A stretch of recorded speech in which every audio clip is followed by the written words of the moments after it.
Pour grandir dans la spiritualité, il y a beaucoup d'exigences, il y a beaucoup de prix à payer.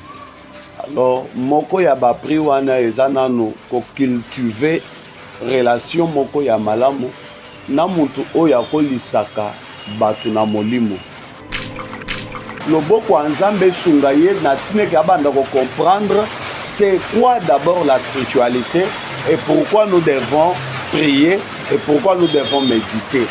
C'est-à-dire la prière fait grandir la relation de l'homme avec Dieu.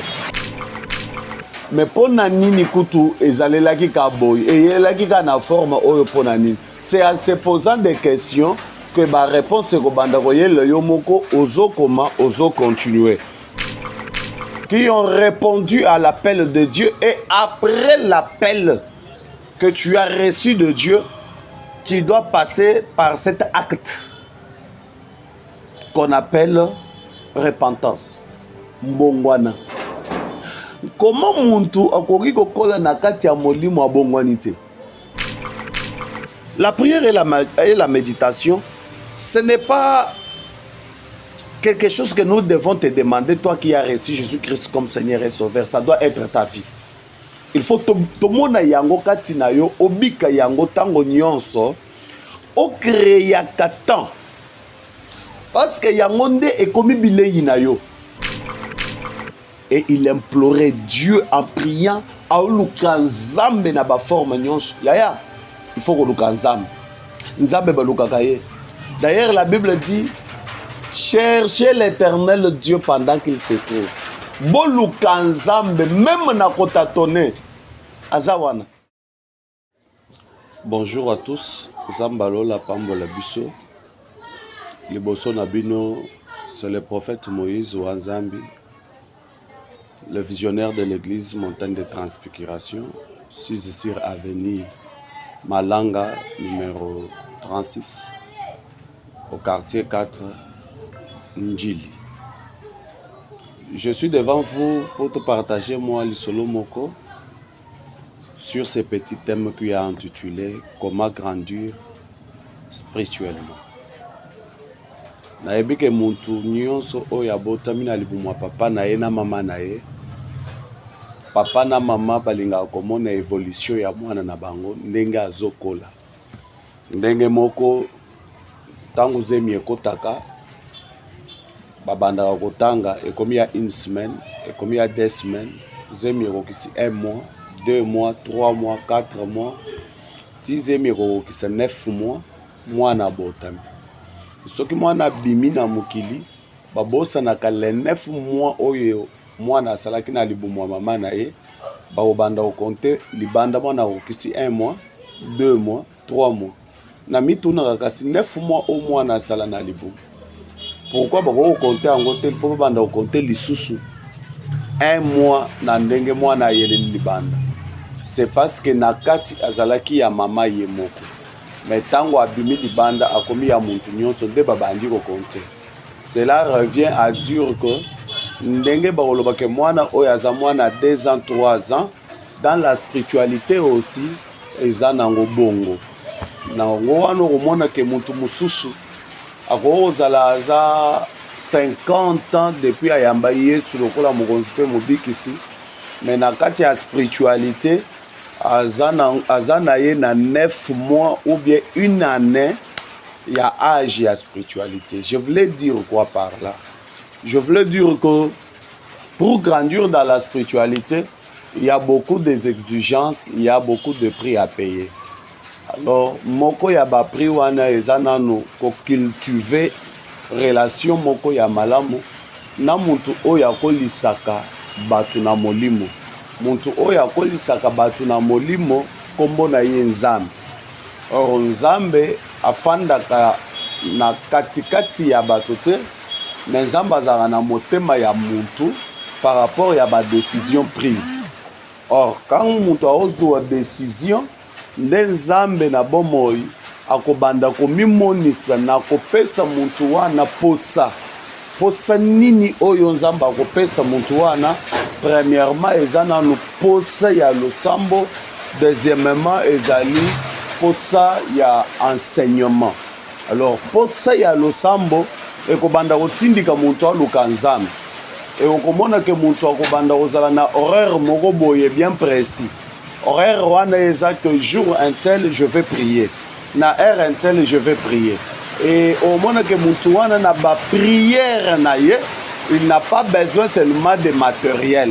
Je n'ai pas dit que matériel est amabé, mais la personne cherchera que le boko nzambe sungaye na tine ka banda ko comprendre c'est quoi d'abord la spiritualité et pourquoi nous devons prier et pourquoi nous devons méditer. C'est-à-dire la prière fait grandir la relation de l'homme avec Dieu. Vous devez nous excuser parce que nous sommes sous la pluie. C'est pour cela que je vais ôter un peu la voix de peur que moi et tout cas ta émission na biso ezate.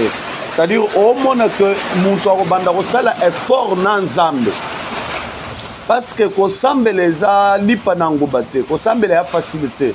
Kosambela c'est un sacrifice oyo esengeli mutu asala parce que ça nous arrive parfois oyoki posa ya kosambela menzoto eboyi.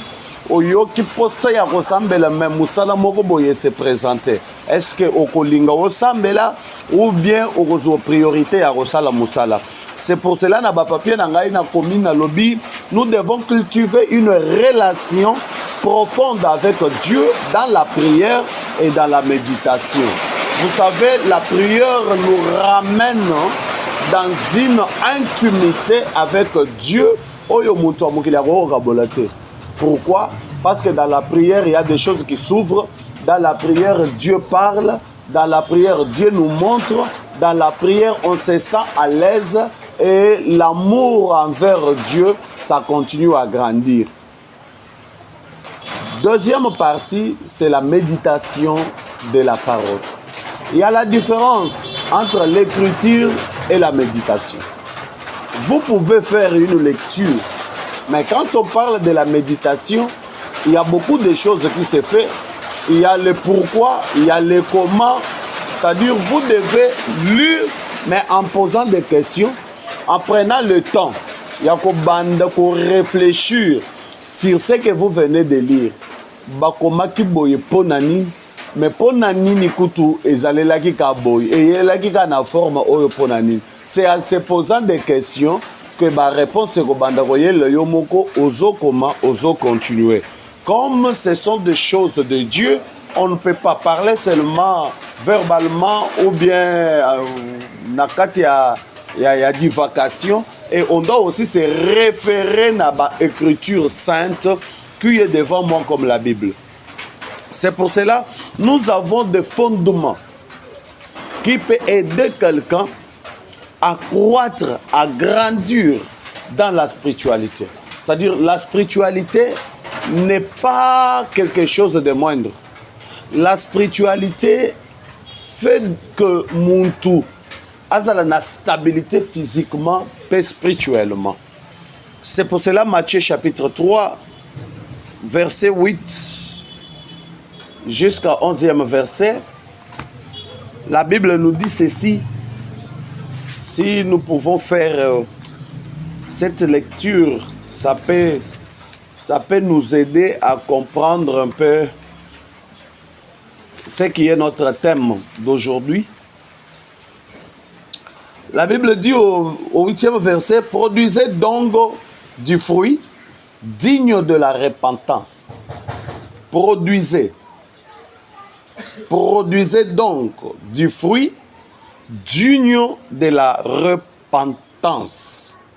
Nous comprenons que pour grandir dans la spiritualité, premièrement, nous devons être les gens, ou bien le frère, ou bien deux sœurs, qui ont sincèrement répondu, qui ont répondu à l'appel de Dieu, et après l'appel que tu as reçu de Dieu, tu dois passer par cet acte qu'on appelle repentance. Mbongwana. Comment muntu akoki kokola na kati ya molimo wa bongwani te?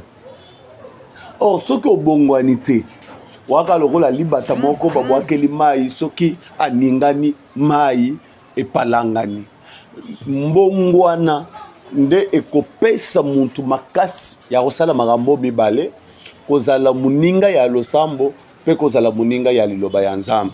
Alors le premier fondement spirituel qui peut nous montrer que cette personne est en train de grandir dans la spiritualité, c'est quand nous voyons le fruit de la repentance. Parce que repentance, c'est ça.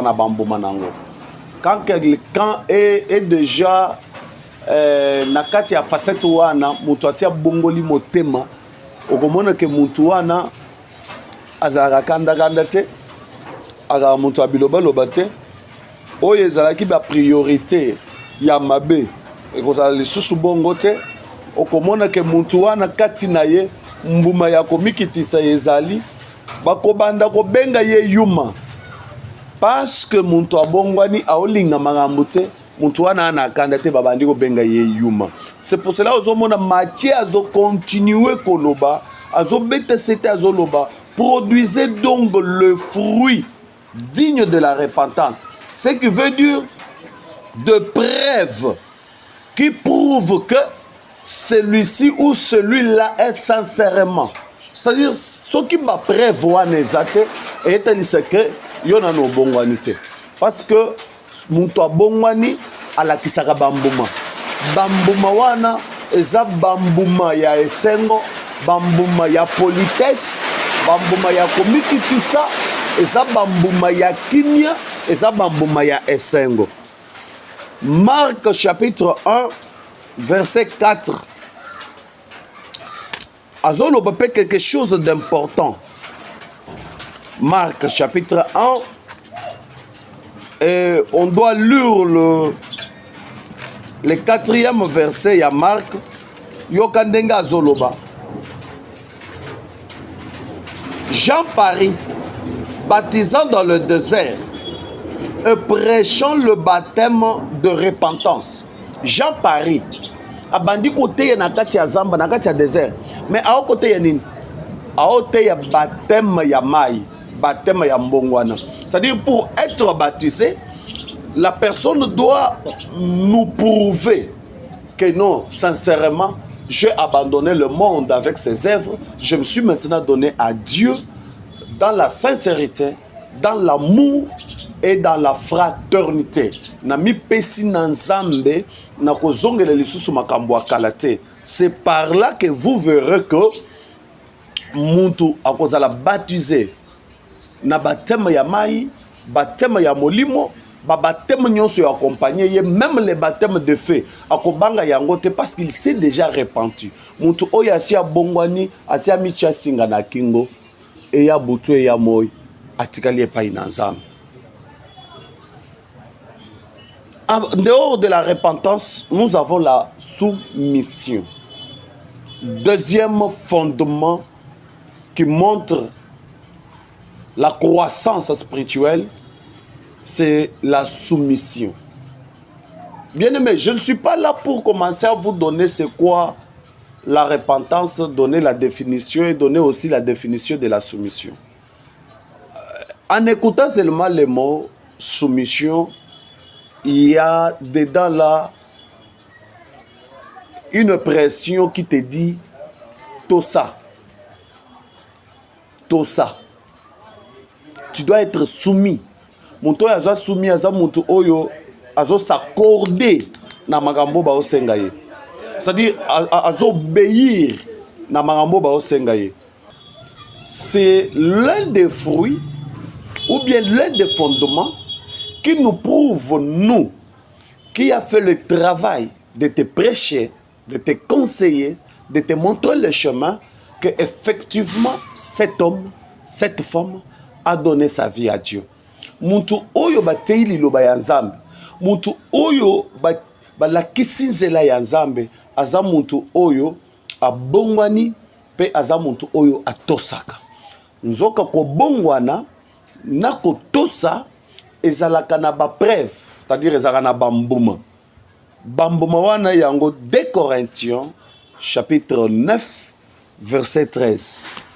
Azana kati ya koloba na biso. Je regarde ça rapidement, 2 Corinthiens. 2 Corinthiens 9. et le 13e verset.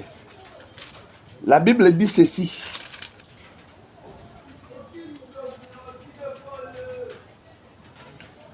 En considération de ces secours dont ils font l'expérience, ils glorifient Dieu de votre obéissance dans la profession de l'évangile de Christ.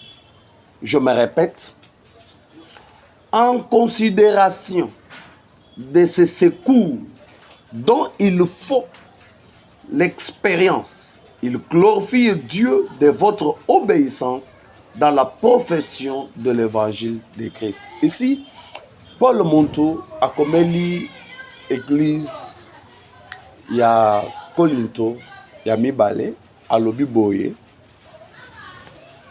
Et c'est ce ya motema parce que na moni considération combien il y a au secours oyo bino bolakisi na koyeba kolimbola na koyeba kokangama na kolakisa botosi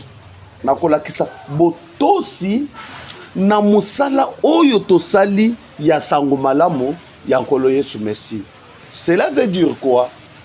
Il y avait les gens qui a été prêché, mais bato oyo bateyaka baleka bato oyo bayokaka évangile wana bayambaka Yesu lokola mokonzi pe mobikisi, mais basukelaka wana te, bango pe batosaka oyo mateya esengaka bango. Yango nde etalisa Paul ke textuellement bisika bana balekaki, bisika basali balekaki, mateya na bango esalaki musala bato babongolaki motema. D'ailleurs bango oyo bakotosa liloba nzambe, kotosa elingi koloba batiki mokili baekei babatize bango e babandi kosalela nzambe. C'est-à-dire dans la fondement spirituel qui peut nous montrer que non muntu oyo ya solo akomi mwana nzambe toana na makambo mibale ya minene, c'est la repentance et la soumission. Et je peux aussi ajouter des passages bibliques. Galates chapitre 2 verset 5, 1 Timothée chapitre 2 verset 11. Ça doit encore appuyer notre idée par rapport à la repentance et la soumission. C'est pour cela qu'on a dit ceci. Commencez par vous repentir et se soumettre. Votre vie aura une autre manière et une autre façon na miswabat. Si vous vous repentez et vous vous soumettez à la parole et à l'exigence spirituelle, beaucoup monde que Nzambe na bomoy akopesa lo lenge mususu na bavi na bino et bomoy na bino eko changer ekotika la ndenge mokote. Deuxième fondement spirituel, c'est la prière et la méditation, comme on l'avait déjà parlé na bamaloba na biso ya ebandeli. La prière et la méditation, ce n'est pas quelque chose que nous devons te demander, toi qui as reçu Jésus-Christ comme Seigneur et Sauveur. Ça doit être ta vie. Il faut tomona yango katina yo obika yango tango nyonso o créer katan. Parce que yango nde ekomi bilei na yo. Lo sambo ekomi bilei na yo. Kotanga Bible ekomi bilei na yo. Créer une atmosphère, un calendrier. Yakoyeba ke na un tel jour, un tel, je suis dans la prière. Après la prière, je vais méditer. Je vais méditer. Après la méditation, je vais prier. Et quand vous créerez ça, ça t'amènera dans une communication sincère, réelle avec ton Dieu. La méditation sur la parole de Dieu te fera trouver le calme intérieur extraordinaire. Si tu es ami à la parole, okobanda s'agitaka na marambute. Okobanda kozala muntu oyo ba brisquer na satanate, parce que à chaque acte que tu dois poser, tu le feras conformément à la parole de Dieu. Raison pour laquelle Genèse 25, au verset 21, la Bible nous dit clairement quelque chose de très important. Genèse chapitre 25 et au verset 21, la Bible nous dit ceci. Isaac implora l'Éternel pour sa femme, car elle était stérile. Isaac implora l'Éternel pour sa femme, car elle était stérile. Comme la prière est là, et la méditation de la parole est là, la Bible nous dit, Isaac comprenait que sa femme est stérile, abandi koluka lolenge ya koluka nzambe. Dans le sambo, pour implorer Nzambe parce que moi si na yabanda ko botate. Et il implorait Dieu en priant à luka Nzambe na ba forme nyonso. Yaya, il faut que luka Nzambe. Nzambe ba luka kaye. D'ailleurs la Bible dit cherchez l'Éternel Dieu pendant qu'il se trouve. Bo luka Nzambe même na kota tonné. Azawana. Bo luka ye kolemba ko luka Nzambe te. Lukaye na tongo, lukaye na midi, lukaye na pokwa. Isaac a luka Nzambe. Nzambe na bomo ya sala mwasi na ye ngolu. Et mwasi ya Isaac qui était Rebecca. Aya kozwa zemi. Zemi wana oyo Rebecca azwa.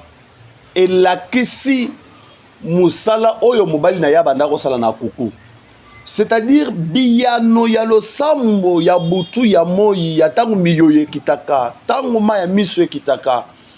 Bato bamona kango na poisa ezaka lisusu na moma ya miyoyote ezaka lisusu na moma ya maya miso te na bakrasha ezokita mais ezaka moma ya ko adorer pe glorifier le Seigneur.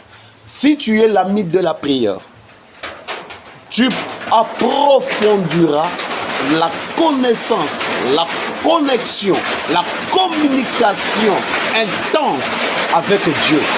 C'est parfois là où il y a la différence entre bato oyo bana badon prophétique na moto oyo aza na ministère prophétique.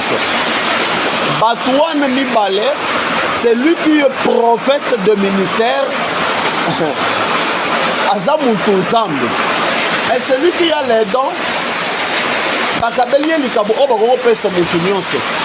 Mais likabo wana soki oentretenir yango na losambo mpe na kotanga makomi ya nzambe, bakokotala yo boye balobi que celui-ci c'est un prophète. Or okultive na yoka losambo na liloba po obatela likabo oyo nzambe apesi yo. Et le prophète aussi, ce qui lui mettra à l'aise, c'est aussi la prière et la parole pour azala kaka na kati ya nzela pona ko revelaka bato makambo atango. C'est-à-dire la prière est nécessaire na vie ya ministre nyonso et la méditation de la parole est nécessaire. C'est lui qui ne lit pas la parole, c'est lui qui ne médite pas la parole, c'est lui qui ne prie pas à kolina nute. Oh biso to sambela, est-ce que yo yebi ba prière biso to sala, ba jeune biso to sala. Oyebi combien de fois natanga Bible déjà na silisa papa kotanga Bible na yo ata otanga 5 fois 10 fois de Genèse à Apocalypse, cela ne nous dit absolument rien parce que quand tu lis la parole, Dieu commencera toujours à te révéler des choses nouvelles. Makambo sika yeko bandako ya kaka.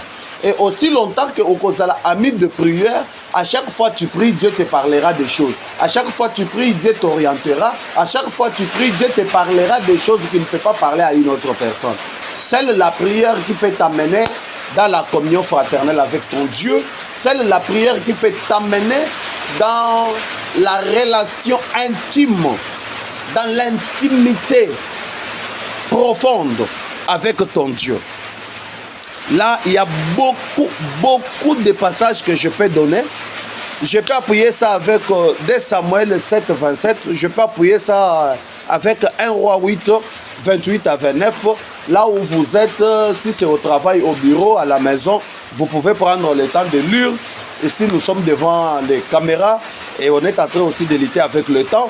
Romains chapitre 15, verset 30, vous pouvez aussi lire ça et ça vous donnera encore la force et l'encouragement ya kokola nakati ya molimo.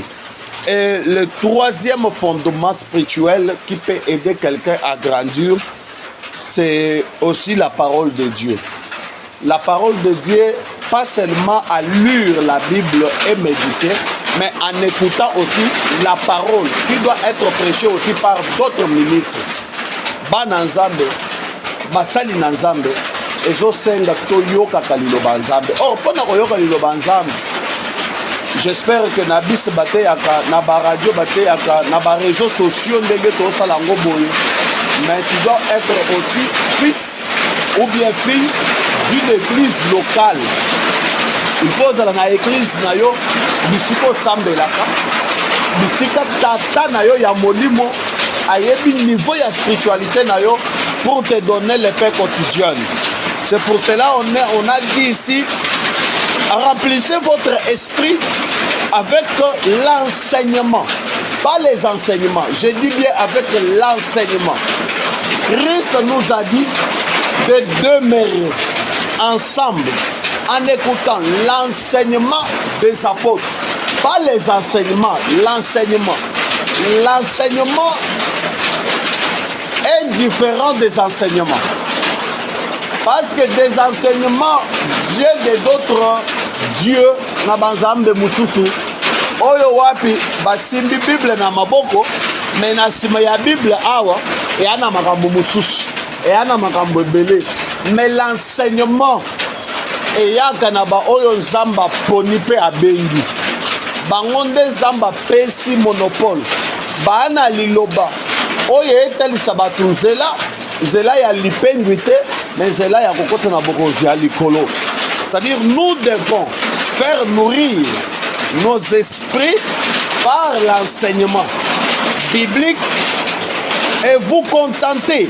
Vous devez se contenter, pas d'écouter n'importe qui, mais d'écouter celui que l'Éternel Dieu a envoyé, celui que l'Éternel Dieu a choisi, celui que l'Éternel Dieu a établi, parce qu'il donne le mandat quand il appelle. Il donne la mission et il donne la vision.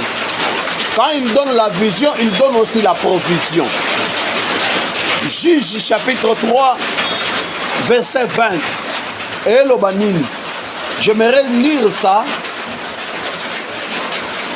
Toyoka quelque chose d'important dans Mukanda Juge. Juge chapitre 3. Au verset 20, la Bible dit ceci.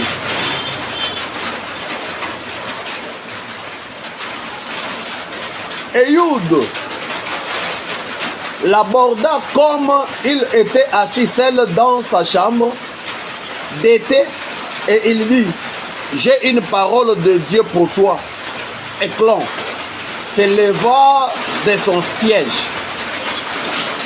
Alors Ehud avança la main gauche, tira l'épée de son côté droit et la lui enfonça dans le ventre. Quand on vient avec la parole, tu dois écouter pour savoir. Parce que plus Dieu vient avec le récit, plus Dieu vient avec la haine. Talandege baoko sankumu oyo mutumunene. Nazana liloba ya Nzambe ya koyebisa yo. Sachant et craignant Dieu, il s'éleva pour aller écouter la parole.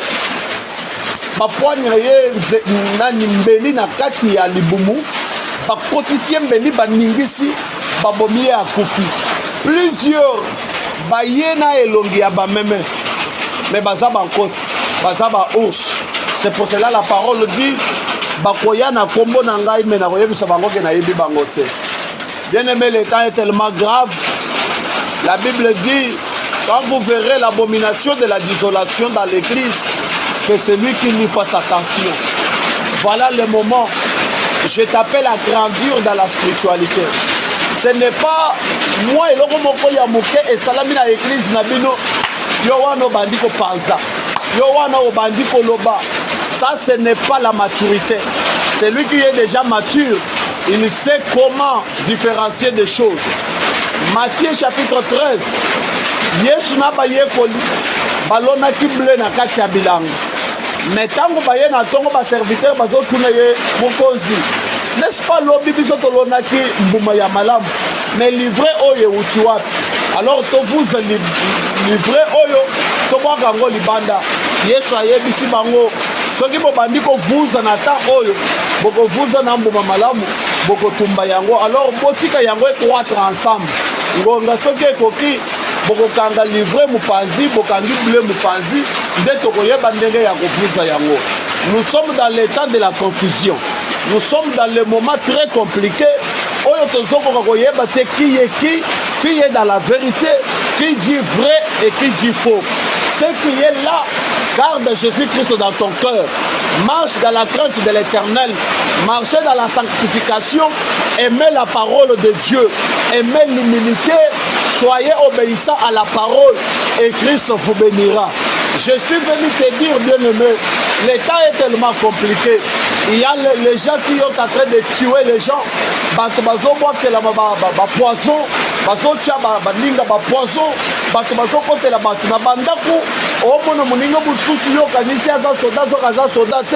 par rapport à la jalousie. Tout ça c'est quoi? C'est parce que il y a encore l'immaturité spirituelle.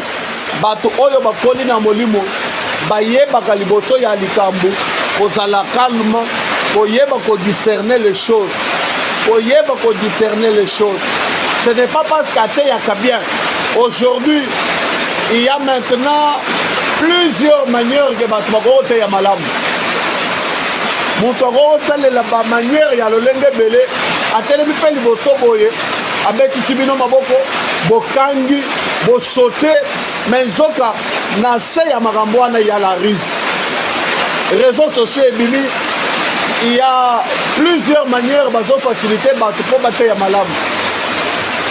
Il y a l'intelligence artificielle, il y a l'internet na Google qui a déjà. Vous pouvez demander tout ce que vous pouvez demander, on te donnera la réponse, mais avec le Saint-Esprit. Quand Dieu parle, il y aura la paix dans ton cœur. Quand Dieu parle, il y aura l'assurance dans ta vie. Quand Dieu parle, il y a la protection. Bien-aimé, gardez l'ito inayo, vous allez suéditer. Et l'Éternel Dieu des armées ne manquera de vous bénir. L'Éternel Dieu des armées ne manquera pas de vous faire du bien. Et l'Éternel Dieu des armées ne manquera pas de vous faire du bien. Tozana moment moko oyo tolobaki ke lelo tobandana nu mulo kolobela thème oyo ezali comment grandir dans la spiritualité. Lolenge nini tokoki kokola na molimo. Kokola na molimo ezana ba prix à payer. Il y a des sacrifices. Il y a kosala na ba jeûne et prière, la méditation de la parole ndenge tolobi yango. Tout ça est kotindika yo na repentance sincère, et celui qui est déjà repenti akozala soumis na liloba ya Nzambe et ba makambo oyo kosunga yo po okutana na nkolo Yesu na mokolo ya kozonga. Tika Nzambe alola apambola biso. Que Dieu vous bénisse.